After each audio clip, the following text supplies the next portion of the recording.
Fish lover, sweet and sour lover, this is for you.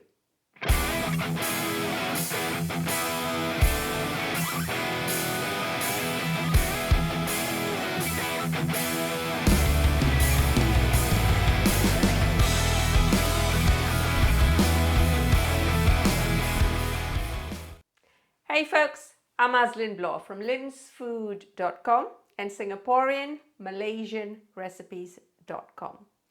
The name of the recipe itself is in Malay.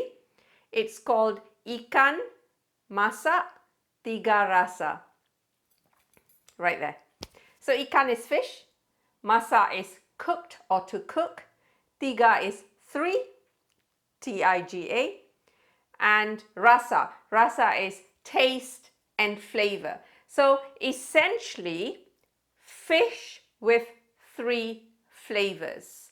And it is very much like a sweet and sour. Now the tiga rasa, the 3 flavors, what this refers to is oyster sauce, tomato ketchup, and any generic shop-bought sweet chili sauce. So these 3 are what makes up your 3 flavors.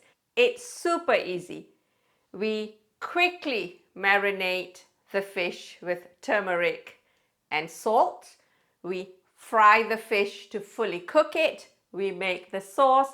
We pour the sauce all over the fish and serve it any which way you like, with rice, just as is, or as part of an East Asian type meal or Southeast Asian type meal. So we're talking about Malay, Eurasian, Nyonya, Chinese, Japanese, Korean, Thai, Vietnamese, Indonesian. It'll go in any of those meals. So Ikan Masak Tiga Rasa, full recipe up there. Let's get cooking.